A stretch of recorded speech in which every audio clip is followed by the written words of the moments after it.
Welcome to the first interview, Pepper's Photo Chat live, which we film and which is supposed to be broadcasted on a new YouTube channel. The very first interview partner is Joe Dilworth. I know Joe for quite some time, and he's a photographer. He used to be a drummer, or still is a drummer. Yeah. You're working as a DJ, and for many years now you run together with Thomas Gust the famous art or photo bookshop in Berlin, Bildband Berlin. So even when it's Corona time, we have postponed the interview once. Yeah. So we decided to do the interview now, today, with all security precautions. Welcome, Joe. Thank you. To the interview, and I'm glad that we have the possibility to talk. We decided to do the interview in English. Joe actually speaks quite a good German, but to really to go deeper into the subject, he asked to make this talk in English, and I'm fine with that. Thank you. So yes, your English is better than my German. So I doubt that, but anyway, so. And I hope you are the one who is talking Sure. most of the time. Oh yeah. Okay, Joe. Let's actually start in your past. You're British. You are from London, as far as I know. Yeah. And you started your career as a photographer quite parallel to your career as a musician. Is it right? Because I grew up in the music culture. And the first person I knew who was working as a photographer was Steve Pike, and he was, someone from the punk scene who started taking pictures. And I thought, this is something that I can get involved in. So I started taking pictures and studying photography. I went to art school. Where did you study? I studied at St Martin's College, and then I did fine art at Goldsmiths in South London. And when I came out, Steve made it seem possible, right, to express yourself and work within photography. And it was a way of also of testing yourself, right, against the best of your generation. To get into working for the music papers, it was like every week you were being tested anew. And you were watching what everyone else was doing and seeing how good you were, or how you could express yourself in this world, which was very direct. You take the pictures one day, print them, and then they'd come out in the paper the next day. And to be part of something broader, Steve went on to take over from Richard Avedon at the New Yorker. And got an MBE for his services to to photography, and it's still a big influence on me. You knew him personally? I knew him personally. He was a postman when I first met him. Oh, really? In like red leather trousers, yeah. And then he was playing in bands, like me, and decided to start taking pictures. And I think it's a bit like kind of football, it's the kind of thing that you can kind of, it's a way to kind of test yourself and move yourself into a different world, right? And I think in London it had been quite almost a traditional route, right, to see if you could make it in this world where you kind of have to push someone else out of the way to get into it, And that's a bit like music, right? You're kind of watching what everyone else is doing, and then seeing how you can fit yourself in there, Then let's give it a date. It was in the mid-1980s when you started. Yeah, I guess I started. I left art school in like 86, 87, and then started working for Melody Maker in like 88. But I was going around all the magazines and all the newspapers and just forcing my way in there. I worked for loads of different magazines and the Evening Standard newspaper in London too. Yeah. Was that your aim already when going to St. Martin's and Goldsmith to become a music photographer, or were you more open at the beginning and didn't exactly know to what part of photography you would go to? I knew what I really loved and what I really loved in photography, and a lot of stuff like, I don't know, Kappa and Katej and Sudek and all these people, and that's why I was traveling on my own in Eastern Europe, was because I'd kind of fallen in love with this kind of photography. We will come to this European stuff a bit later. So let's. You're all right. Okay, back to the point. Mm-hmm. I was watching. Steve Pike at that point was at the LCP in South London, which was the only photo school in London, and he hated it, and they hated him. And I thought, okay, I need to do. It was very much kind of image text and a very particular kind of school. And I thought, if I get into art school, they'll just leave me alone for 4 years and I can do it myself. And so that's what I did. Did they leave you alone? So yeah. You had this freedom to do whatever you wanted? Oh, yeah. There were people burying themselves alive, at my college, or hanging themselves off the building. They had to start making rules to stop people trying to kill themselves in the name of art. Yeah, you could do anything. Yeah. Okay. So you knew quite from the beginning what you wanted to photograph, but when did your love to photography start? You just mentioned Kertész and Zudek and so did you see the books as a child in your parents' home? No, not at all. How did that happen? I think I was kind of looking. I kind of messed up school, and because I'd been in bands and stuff like that, and I was, working in a factory and doing stupid jobs, and I was kind of looking for a way to kind of express myself, and seeing actually my sister was taking pictures by then, and seeing what various people were doing, and just looking at books, I decided, okay, this is what I'm going to do. Where did you find the books? Did you go to libraries? Yeah, libraries. Did you see them? Yeah. Yeah, and I knew someone who was doing a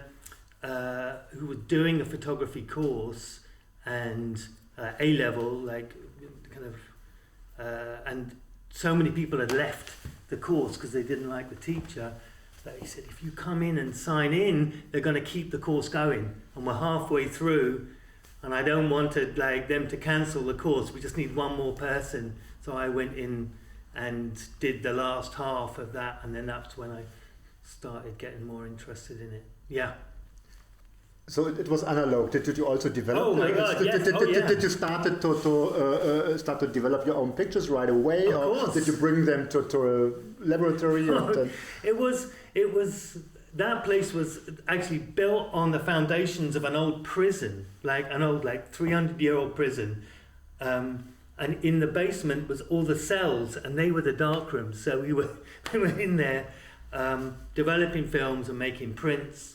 And that was the kind of the world I went into when I started working for newspapers like the Evening Standard. You'd go out and, shoot something and then give the film to some old guy in a white coat, and then a couple of hours later they'd be printing it on the big presses and it'll be out of the back door in a van, So it was really quick. Mm-hmm. Often working for music papers, you'd shoot something, go home, develop it, wait for the films to dry, print it, and then take it straight to the printer. And they'd have the space waiting to put it in. But you're talking about the time directly after your university studies. Yeah, did sure. you earn some money already during your studies as a photographer? No, I didn't. No, I was just taking pictures then. Yeah. Mm-hmm. Did that earn you a living completely? Yeah. Okay, because you're at the same time you also were drummer. Bands, I mean the thing is, I'd always been involved in music and always played. I was playing in jazz bands in the mid-80s, but I knew that I didn't want to rely on it, right? Because it's a collaborative enterprise, right? But I wanted to do something where I could express myself. But photography can be such a solitary thing. It was good to have something where you're doing something together with other people. And especially with music, it's like, it's immediate, right? You're actually in the moment.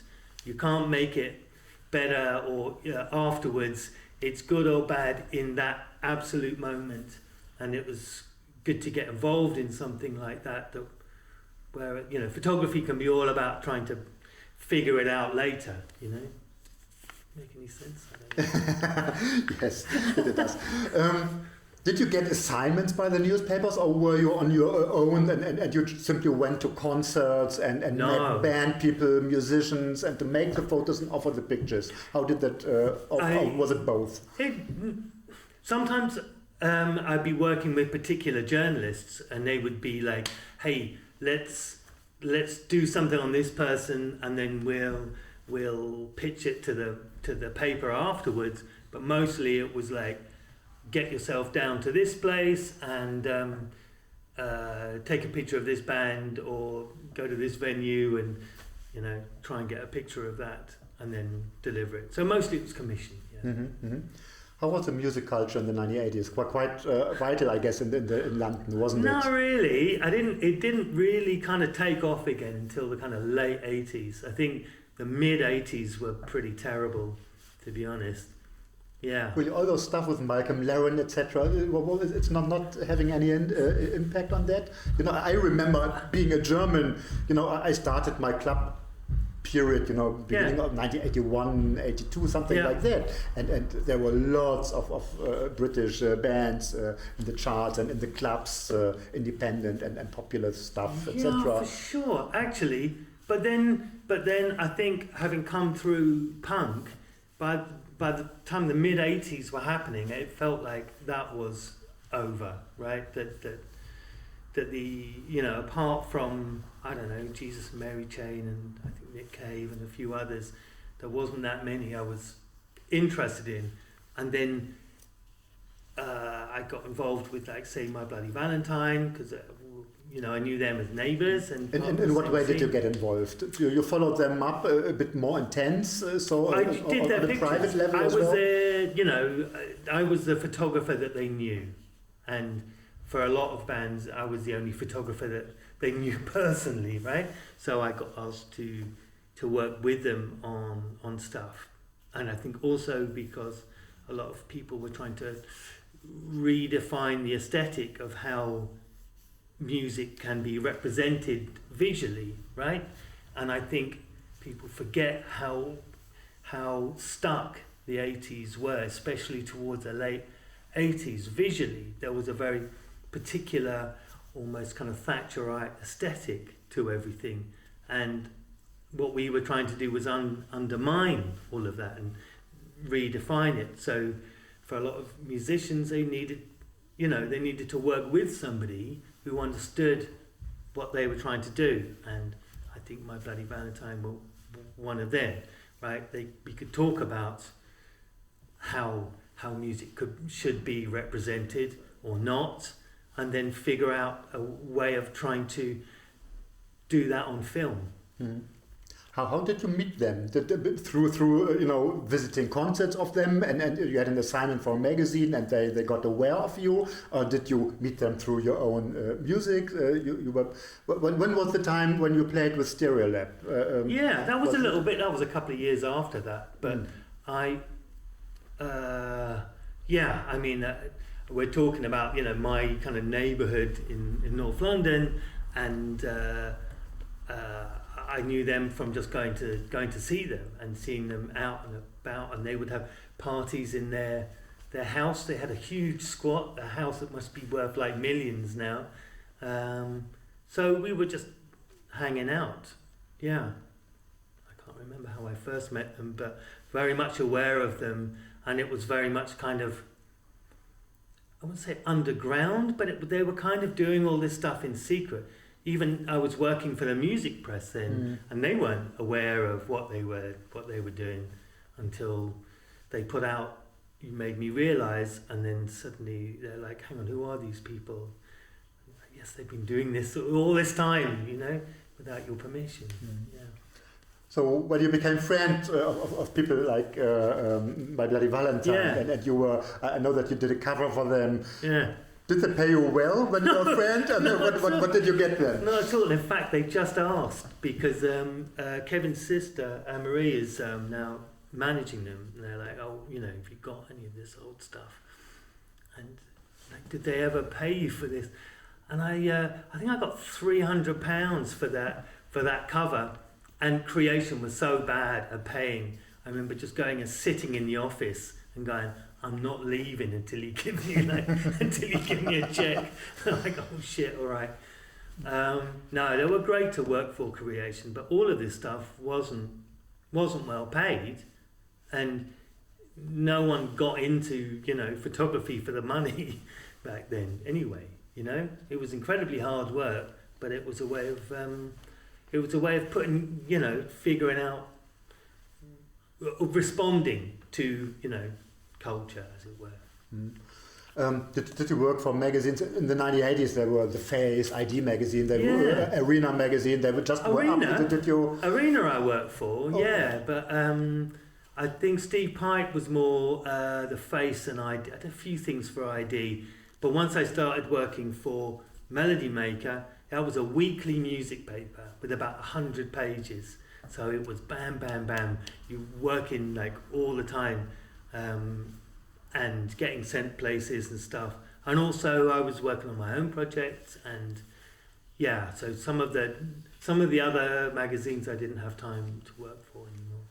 How long did you work for bands? You're still doing photos for bands, I know, and for musicians, but probably it's more part-time now, and it's not as intense as it used to be in the 1980s.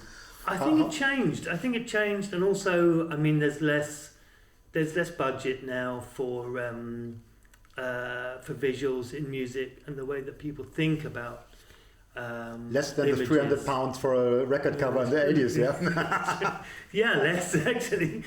Yeah, if you can imagine. But there were certain record companies like Mute Records that I've done a lot of work for over the years, because Daniel Miller is he's a photographer himself, and he's really interested in visual culture, so he would always, you know, make sure I was busy. You know. How many record covers did you do in your career? I don't know, God knows. A lot. Do you have files where everything is noted for what you did, or is it really completely unclear to you? I really should get on top of that, but I've done a lot, yeah. Hard to say. Some of them, like say for Saint Etienne, they did the picture themselves, but put my name on it because they thought it looked better if they had my name on it, rather than they shot it themselves. I thought it was a bit cheeky. Okay, yeah. You did the cover for The Cave and the Bad Seeds as well. So whom did you know first, PJ Harvey or The Cave? Oh, Polly first, because she was on the same record label as the bands. I was at Stereolab and Faith Dealers. So we toured together and stuff like that. But I think I first took a picture of Nick Cave in like 1982 or something, you know. Yeah. So how many pictures did you do with him? With Nick? A few sessions over the years. You know, which is also, you're really super aware of all the other pictures taken of Nick Cave. So then here's your chance, right? What are you going to do with it? You've got an hour. Go. Oh, really? So it wasn't this close that you had a beer and talking about it. It's simply that you were. It's like that for a lot of people. And Nick, you know, he's not trying to make friends. You know what I mean? He's got enough mates. He's a lovely bloke, but you know, you're there to work and get on with it. Do what you're going to do. Mm-hmm. You know how hard it is to be photographed, right? It's exhausting. And musicians aren't models. And it's so different when I've seen fashion shoots and the way that photographers work with actual models. It's completely different. You know, if you're photographing a musician, you're not going to get them to concentrate like all day. It's impossible. That's not their job, right? You've got to be ready and get what you're going to get, because after an hour, if you haven't got it, you're not going to get it. You know. Did some friendships occur out of your connections to of course. band photography? Yeah, of course, but it's not. I think it's wrong, and I've seen photographers do this. You know, try and make it about to try and be, you know, friends with your subject. It's not about your relationship with them. It's about helping them to express what they're going to express. It's about their relationship with their public, not their relationship with you. You know. So you never had a situation like Anton Cobain with U2 or with Herbert Grönemeyer, that over the years he collects one picture after another, makes one record cover after another, and sure, plenty like that I've worked with many times over the years. But yeah, I think maybe it's a generational thing. I always thought it was wrong when photographers tried to say, this is my band and no one else can work with them and I will define them, because I think that changed by the time I started working for the music papers. People like you mentioned, I think it had changed by then. I can't think of many bands who always stuck with the same photographer after that anyway, right? You also photographed Franz Ferdinand. So was that already? That's true. Yeah, many times. Was that something you already were living in Berlin at that time, or was it?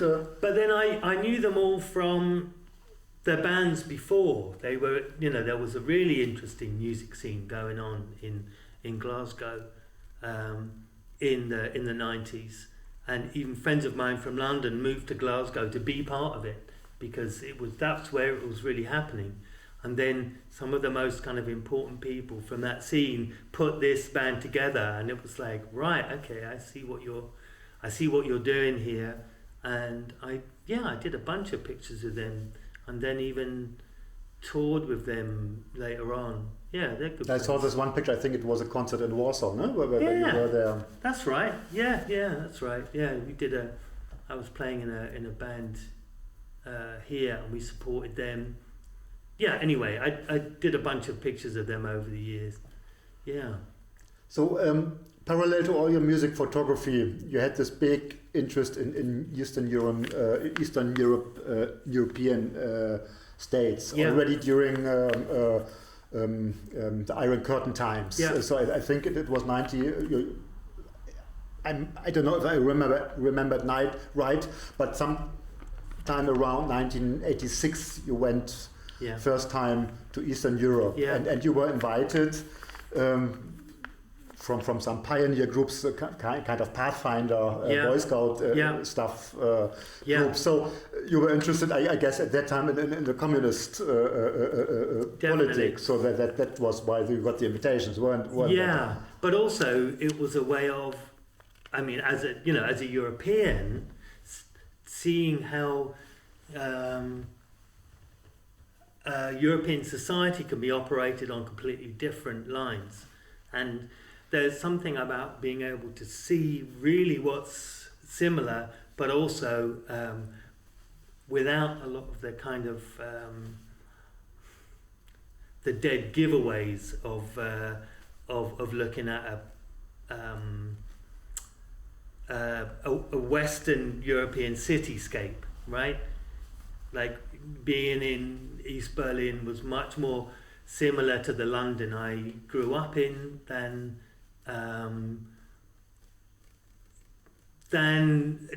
Western European capital, if you like. Just the way that people use outdoor space, the way they shared space, and the way people move around a city was for me like being in the London of the 70s, if you like, being in Budapest in the 80s or wherever.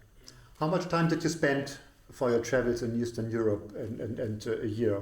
What do you estimate? I mean, also whenever I was working whenever anything in a Melody Maker came up in Eastern Europe, they'd be like, "Oh, Joe, this is one for you," and so I would go and do pictures of somebody in Romania or East Berlin or whatever, and then do stuff for myself at the same time. Yeah. So it also were assignments. So Also, with this Boy Scout and pioneer stuff, that was only at the very beginning your first encounter with a real visit to Eastern Europe. I think, first of all, I went with a couple of friends from art school to Budapest and Prague in '86, and then I came on assignment to East Berlin for Melody Maker, and I met some people here who I then would come and visit, and Hungarians who I then visited in Budapest, and started to meet people, who actually live there, as it were, and make connections, and then come and visit them whenever I had enough money and time. I would take off. Yeah. And it was always clear to you that you wanted to make photos there as well, to build up an archive with images exactly. from Eastern Europe. And it was a way of kind of testing myself, like, okay, who am I actually? And if I can throw myself into a situation where I don't know anyone and then see what I can see, right? Without it being an assignment or anything, just try and be in the moment and be where I am, Yeah, and it always takes a few days to lose everything else you're kind of thinking about, to be able to kind of stand still and look. Was it easier to photograph in Eastern Europe before 1989 when the wall came down and the Iron Curtain fell, or after? I mean, I quite enjoyed the stuff of being followed and all that, and there was something very James Bondy about it. It was definitely easier afterwards, because just in terms of visas and having to register with the police and all that stuff. It was really unexpected. Even friends I was staying with in Budapest, in East German friends, in summer of '89, they didn't see it coming. A couple of months later, it was all over. Somewhere standing that in Bucharest you met a British spy. So tell me about that story, and then already I asked this is the next question. Were you ever asked to give information to Western secret services about things you saw in Eastern Europe? Yeah, there was a friend of mine who really got us in some trouble in Albania because of his father's kind of foreign office connections. We nearly didn't get away with it. I think they just decided we were idiots rather than proper spies. But that was really scary. I was just... What happened? Can you go into detail? What happened? We got checked out by the Sigurimi, the Albanian secret police.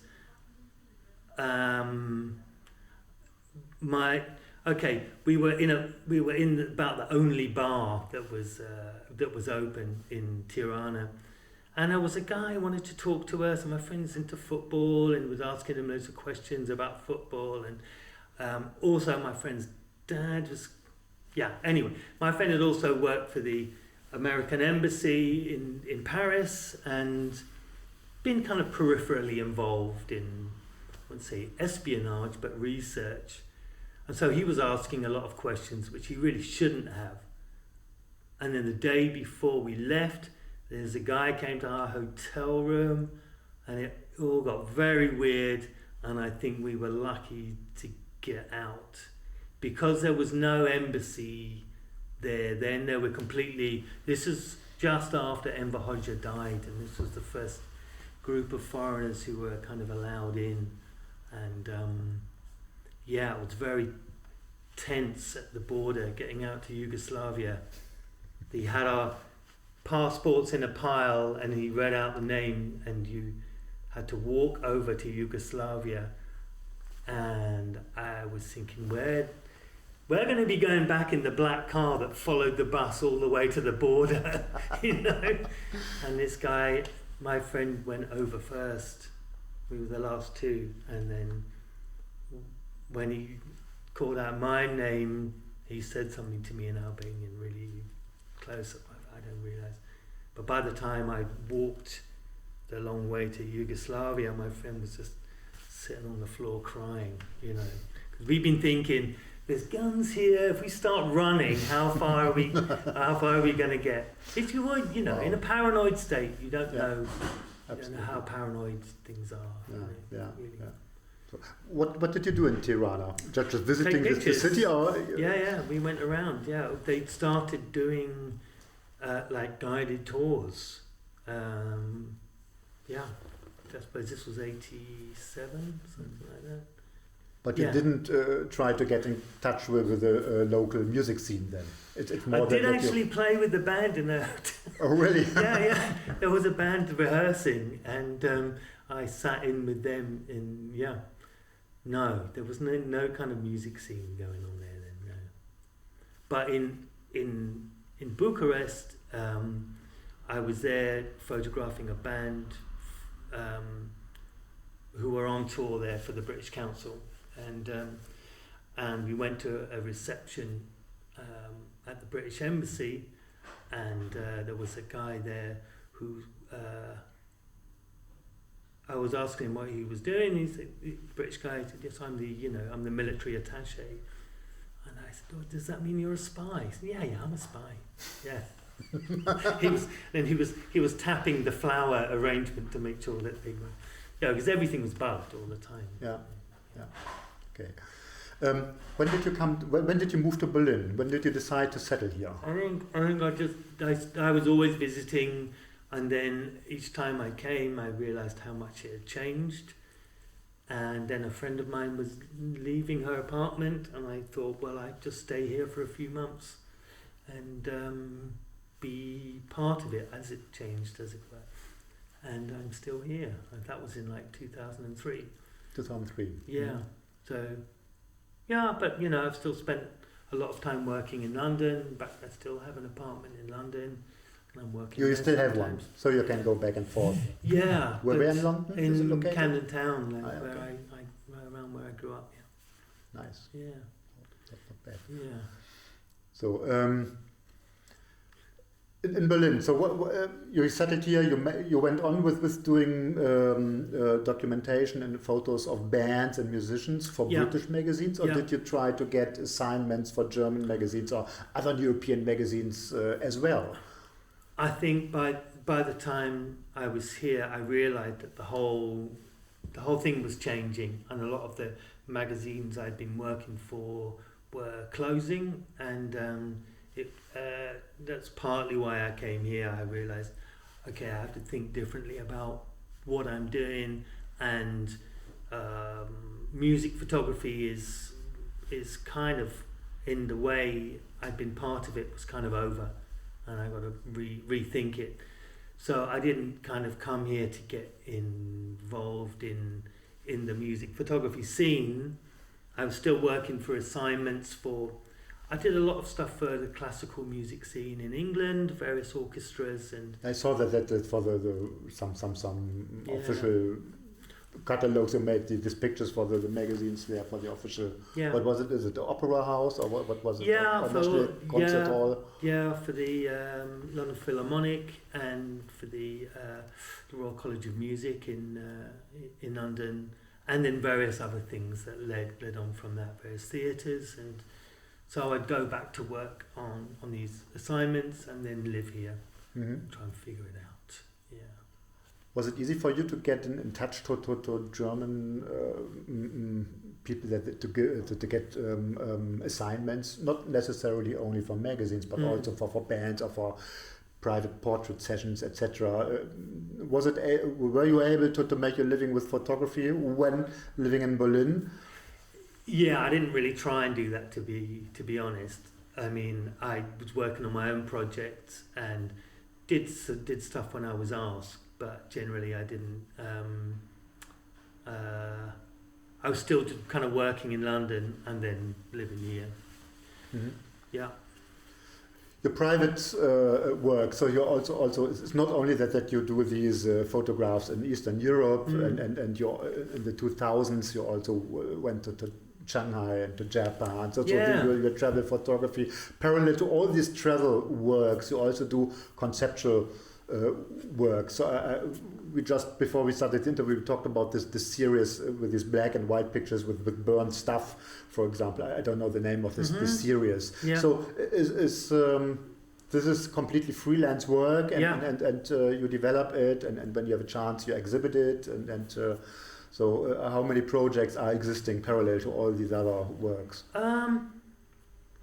Yeah, it's really a response to a place, and that particular series was from the cellars of an old brewery just down the road here, from a guy that I know who has a recording studio in this building, but 2 stories down, it's full of stuff just left over from the war and since.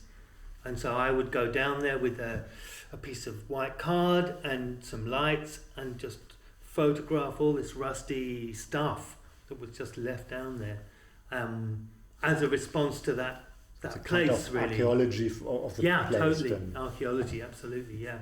It's kind of city archaeology, because, so much has happened here, and there's so much which isn't recorded, and I'm always interested to see how people respond to that. Much of your work is done 6 by 6 centimeters mid-format analog camera, but sometimes you have these 35 millimeters. When you did concert and band photography, did you prefer to use this more handleable 35 millimeters, or did you have both cameras with you? How did you work, and when did you decide to use this or that camera? I think that's also Steve Pike's influence, because when the first time I saw his Rolleiflex, I was like, wow, that's amazing. And also to see the way that he worked with it. There's something about a Rolleiflex, which, or any camera with a waist level finder, is that you don't break the eye contact, right? The camera is a separate thing. You're not blocking off that. So it's a way of still keeping kind of engagement with the subject, and that's something that I've always wanted to do. And square is a very distinct format. There's less rules of composition, but it can look more effortless, right? Less constructed. So that's why I like it. And also, for taking pictures on the street or something, it's very discreet and unaggressive, if you like. Even if people can see what you're doing, you're not shoving a camera in their face. You're part of the scene. You're sharing that space with somebody and not forcing them to be part of it, if you know what I mean. What cameras are you using nowadays? Rolleiflex, a Mamiya 645, Hasselblad. I got a Nikon, and then a Canon 5D for digital. I use old Nikon lenses on that, and say, for example, there was a job I did for a band last week where I took a lot of pictures with the digital with the old Nikon lenses on it, and so half that and half Rolleiflex. Do you use your handy to make pictures? Yeah, of course. It's all part of that's a separate thing, right? Yeah. Kind of rarely, to be honest. Yeah. It's a picture, but it's a different kind of picture. Because I just see, we are sitting here, so we have to explain it. Joe is also a book dealer. I mentioned at the beginning of the talk, Bildband Berlin, and we are sitting in the bookshop, and right across of us there's a book by a Berlin-based Barbara Wolf, and she made the whole book, Metropolis Berlin photos, by cell phone, by handy. I had no idea. Yeah. Yeah, they're a little bit arbeitete. Because they're all black and white, right? So there's a certain distance, and I don't think anyone should feel like there's any kind of machine which isn't worth taking a picture with, Like like Martin Bogren always uses like a half frame camera, which is a tiny little negative. So by the time you blow it up, it's completely different. So it's whatever fits to you. And there's certain cameras which I've used thinking, I've always wanted to, you know, I love the pictures that someone takes with this camera. And then when I use it, it doesn't work for me at all. So everyone responds to the machinery differently. So I wouldn't count anything out, you know. Are there any pictures you would like to do in the future where you have ideas, this I haven't done yet, I would like to do that? I've been working on a project, on a large format portrait project, and that's quite a different thing, having a camera, you know, which you can't even look through when you're taking the picture. So subject, camera, and then you're a third part of it. And that's been quite an interesting experiment to see how that works. What portraits are that? That's been just people. I mean, it started during lockdown, just of the few people that I was in contact with. Is that sometimes on well, you have a quite vital Instagram account with more than 1,000 pictures on it already. So for everybody who likes to visit it, Lament for Cement is the name.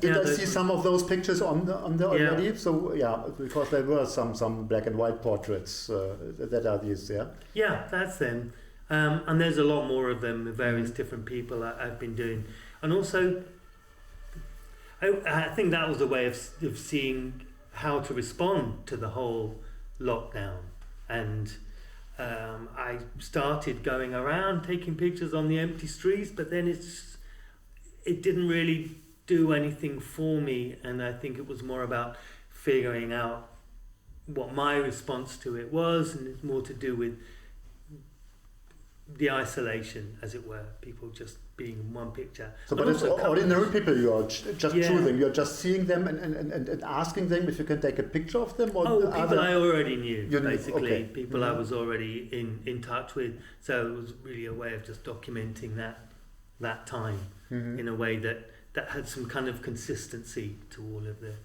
different people. Same lighting, same film. Let's come back to your archive. So you just showed me your book dummy about a small collection from your Eastern Europe photos from the 80s until more recent times. Yeah. So it's more an overview of what you've done, but that's only a tiny fraction of everything what you photographed there.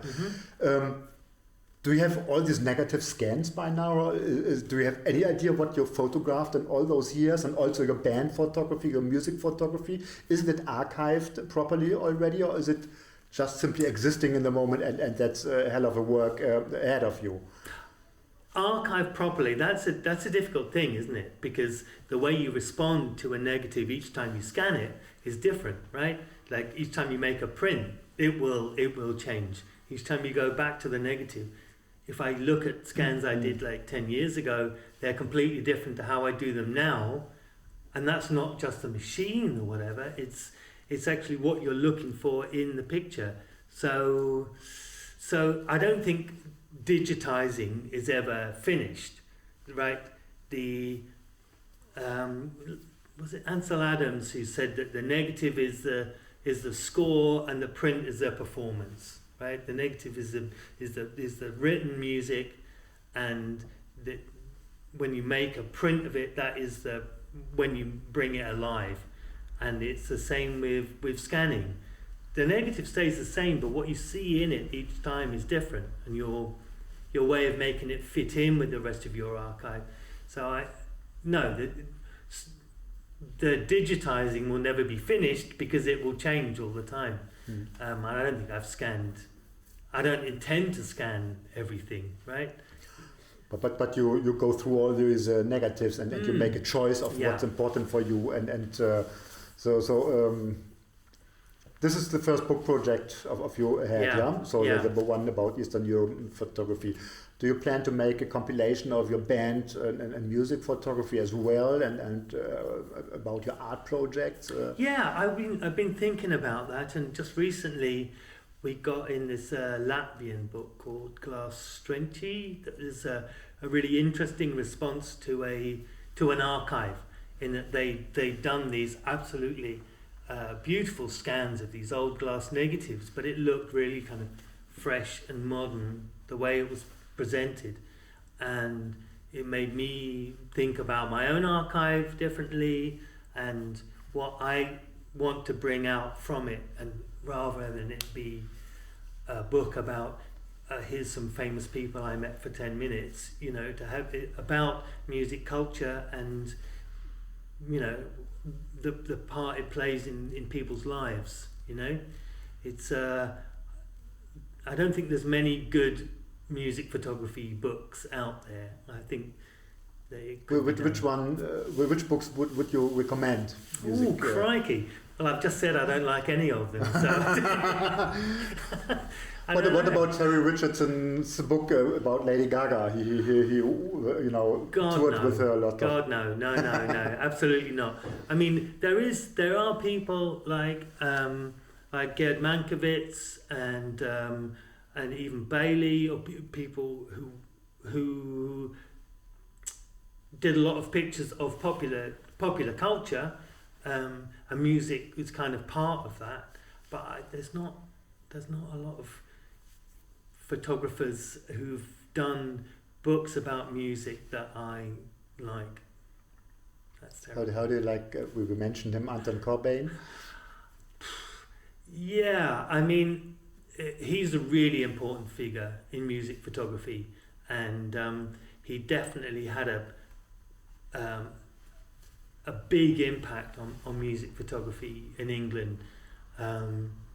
But I think by the time I started working for the music papers, trying to get away from that aesthetic a little bit, right? Because I think he's fitting people into his way of doing it, rather than responding to them. Do you know what I mean? But, you know, I love his films. Could you imagine, you know, his first film, Control, about was it Joy Division or what is it? Yeah, I think. Yeah. Could you imagine to do a movie like that as well? Would that be a new, you know, experiment for you? Well, we were just talking about that, about how difficult it is, what a big project making a film is. And, you know, a book is a big enough project for me. But, yeah, a film is definitely like teamwork, right? Photography is a solitary thing, and that's kind of what I like about it. By the time you're making a film, it's a huge amount of people. So yeah, to make that transition from being a photographer to being a filmmaker, William Klein did it. But there's not that many who've done it, you know, successfully. Yeah. I think Corbijn did though, yeah. So before we end the interview, I would like to go a little bit to the bookshop you're doing with Thomas Gust. Yeah. So how did that happen? That suddenly you are running one of the few important photo bookshops in Germany, and was it just you met each other and you decided to try it, give it a try? Is it your love of photo books, or did it just happen? What did you bring, or what did you make to become a photo book dealer? I think, we both used to show, me and Thomas used to show in a gallery down the road here called Staatsgalerie Prenzlauer Berg, and Thomas was already working in the bookshop that was here before. And when that closed, I thought it would be an opportunity to try and make something more specific, right? That I felt like there was a gap here, that we could do that we could make something very specifically about photography. So yeah, I came up with a name, and then we, started to see what we could do with this idea, how we could help it, have it support us and what we wanted to do outside of it, and also have it as a bit of a hub for photography in Berlin. And also we get a chance to see all these books, see what people are doing, and it is the focus of modern photography, right? All the photo schools have making a book as part of the course now, because this is the right format for photography, and there's so many different possibilities in making a book. So, yeah. Sometimes shop owners are their best clients. Are you collecting yourself, buying your own books, or? Sure. I mean, not as much as Thomas. I wouldn't say I'm a real collector, but you know, me and Thomas are also both kind of record collectors too. You know, but I like to be around books, but I don't necessarily have to own them. If you know what I mean. I don't really look after my records either. You know, I've got a lot of records which probably aren't worth as much as they should be, and it's the same way with books. I have them to use them, you know. Okay, so I think we should finish it for now. All right, yeah. Thanks a lot. Thank you. Yeah, thank you. Thank you very much. Thanks, Jens. You're welcome. It was a joy.